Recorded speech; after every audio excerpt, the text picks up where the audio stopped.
Marc, thank you so much for joining us. Great to have you back here on the Gold Coast. Your only appearance of the Aussie Summer of Golf. It must be nice to be here playing with us. Yeah, it's great. It's good to get back home and see all the familiar faces and just be back in Australia. The good food and familiar food, familiar drinks, and the Gold Coast is a great place to be. Great. Now, have you had a chance to get out and look at the course? Obviously, it's a little different to what you saw last year. Yeah, I played the front nine this morning actually, so it's very different to what it was. It's still the same layout, but just obviously they've changed a couple of greens or all the greens and the bunkering. But I think he's done a good job. It's definitely going to be a lot tougher. But obviously depends on what the weather does with how hard or soft it plays. But it looks really good. Okay. Do we have any questions? Marc, I guess a bit of a common theme this week will be how accepting the players will be of two nines with different personalities. What's your feeling about that? Just playing, I guess, greens with different speeds or slightly different speeds, different bunkering, different looks. Are you pretty happy with going with it? I think it's going to be fine. We all know that obviously the front nine is a new nine, and it's going to play a little bit different because it hasn't matured yet. And then obviously the back nine is going to be as it was last year. But I think everyone knew coming in here that it was going to be like that, and it's definitely going to be better for the tournament in the future when they do get both of the nines the same and updated, I guess you could say. But it's not going to be a problem at all. It's just he's got to adapt, and it's going to be the same for everyone. So I think it's not going to be an issue at all. And Marc, does the new setup favour any particular style? And second to that, Adam Scott, the defending champion, how do you think it'll suit his game and yourself as well? Yeah, I don't think there's too many courses that don't suit Scotty's game. He's obviously a great player, and he's proved himself around here. But no, I think it's there's certain places that you're just going to have to completely avoid, because if you hit it there, you've got basically no chance of getting up and down without bringing a big number into play, without bringing a double bogey into play. Really, if you're gonna have to get really cute with shots to try and get them up and down, and if you do that, it's gonna you're bringing double into it. So I think you're gonna have to be a little bit more conservative into a few of the pins. I think it's going to be really important to hit those greens in regulation, because the areas just off the greens are quite severe, and he's going to have to be pretty smart about the way you play those holes with the severe greens. Bruce. Marc, you've had quite a bit of time off. I think you haven't played since the Champions. Am I right in saying that? You played well there, but what have you been doing in that time? My caddy Matty actually got married in Jacksonville the weekend of the Masters, so had his wedding, and then got back to Australia last week. Spent the week down in Warrnambool with my coach Dennis McDade. Got a bit of good work done, and just been practicing and getting ready for this. It's I feel like this is I've prepared for this tournament really well. Sometimes when you get back after a long year in the States, if you haven't had time to recharge the batteries, I guess you maybe not prepare for these tournaments as well as you should. But I feel like I've prepared for this really well this year, and I'm really looking forward to getting out there. So you feel that your game's in pretty good shape right now? Yeah, it's we didn't have to do too many changes, which was good. So obviously you've got to play good on the week and do all that. But I feel confident. Like I said, I feel like I've prepared well, and the game's in a good place. So if I can do the right things on the weekend and during the tournament, no reason why it shouldn't be a good week. Terry. Marc, would you like to see this become a permanent event on the Gold Coast, like the end of season party highlight for the pros? It'd be awesome. I think everyone here is loves the Gold Coast. It's such a fun city, and the golf course is really good now. It's I think it proved itself last year that it wasn't the pushover that everyone thought it was going to be.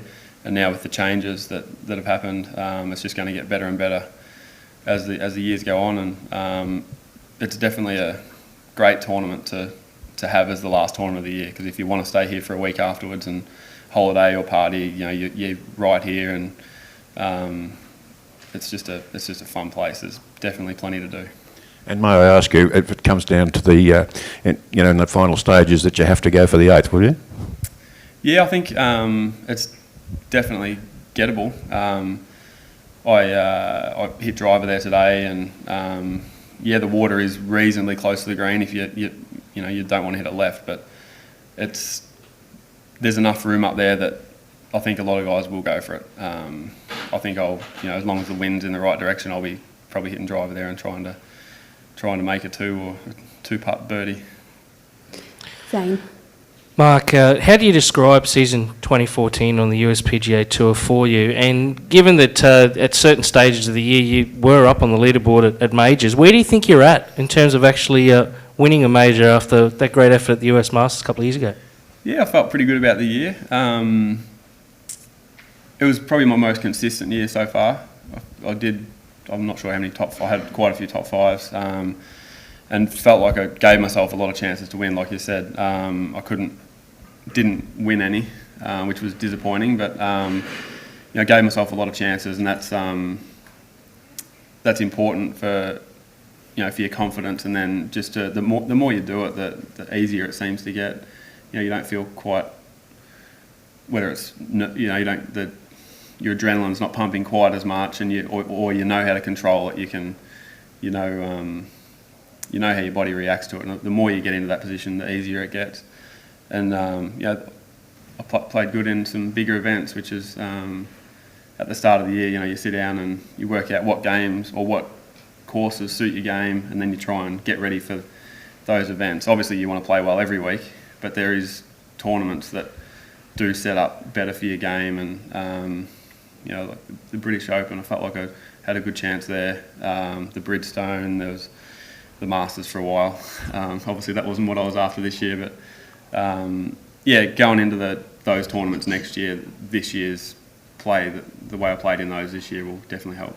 Did you surprise yourself at Hoylake with just how well you did play there? I wouldn't say I surprised myself, no. I grew up in similar conditions to that. They're really windy, and I really enjoy playing links golf. I hadn't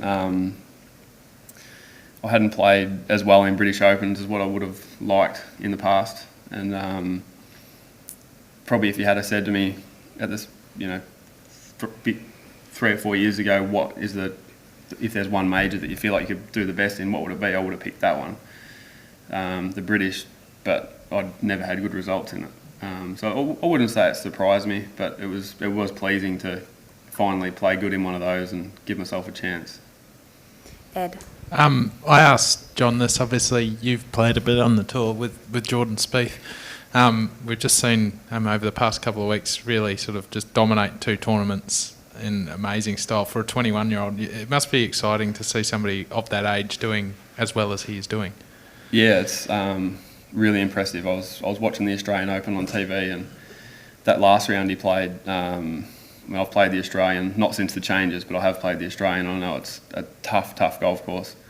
To shoot 63 is just unbelievable, and obviously I'm not sure how many he won by, but it was it 6 or 5 or 6? I think. Yeah,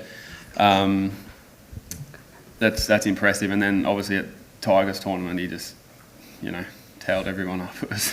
It was a huge week, but no, he's a really good lad,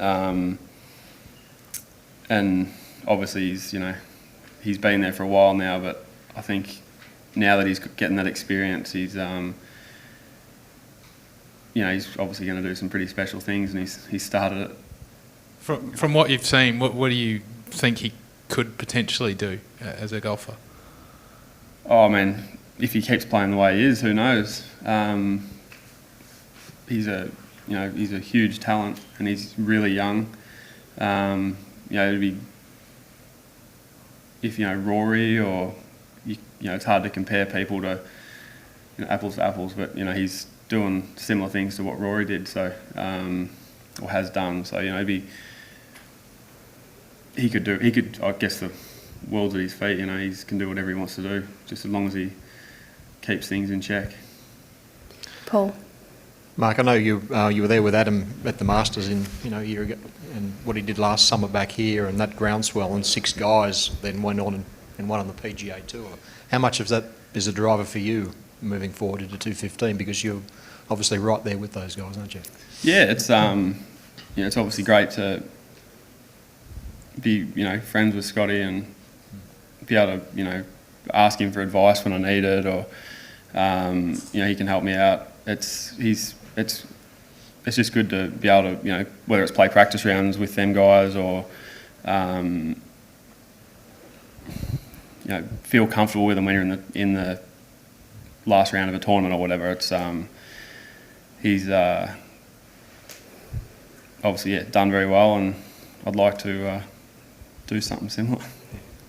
Well, the follow-up was, we had 6 guys, 6 Australians, won on the PGA Tour. Oh, right, sorry, I didn't hear that bit, yeah. Yeah, so I was just wondering how much of that's a driving motivation for you, because, you probably would have liked to have been in that group, Yeah, definitely. No, of course I would have loved to have been in, had a win. I think, it is hard to win out there, and obviously, I'd love to be part of that group, but I did give myself quite a few chances, which was pleasing, and in the bigger events as well. So I feel like I did the right things. I just didn't quite finish off some tournaments how I wanted to, or some guys just played better. So that happens in golf, but that's definitely something that I want to do this year or next year is keep contending and hopefully finish off a couple of those tournaments and really get into that. Into that winner's circle. Janae.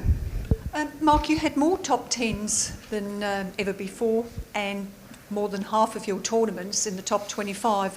What's that ingredient you need to add to your game or to your makeup to make sure that you win? I think if I can be consistent with the putter. I feel like I'm pretty streaky with the putter, which is great when they're going in. But when you're on the other side of the streak, it's not so much fun. I feel like if I can just continue to do what I've been doing with the putter, it improved this year, and I've continued to. I think my putting stats have improved a fair bit over the last few years. So I think if I can keep doing what I'm doing with the putter, just holing more putts, that's a big thing. But obviously it's just the same old stuff. If you hitting the fairways, hitting the greens and rolling putts in it seems like an easy game. So that's just what you have to do, roll the putts in. Jim. Mark, all the young golfers around Australia, it's very much the holy grail to get on the PGA Tour. From where you sit, is it that much harder to get on the tour now with the way they've done away with Q School and you've got to go through web.com? Is it just that much more difficult? And what would you say to those young guys who are sort of really just striving to make the main tour? Yeah, I mean, it's. I think for the guys on the web.com tour, it's still still the same. Obviously, the top 25 off there get on the tour, and then if you're in, I think it's the top 70, you get into the finals. So I think as far as if you're on that tour, it's not more difficult, but as far as getting onto that tour, it's a lot more difficult now. You just got to work hard. You have to work harder than what you think you do. I think there's so many good golfers out there, and once you get there, you can't just stop working and think that you're there. You got to keep trying to get better because everyone else is getting better every year, and you can't just sit still and think you're there. I'm safe. Every year you've got to keep improving, and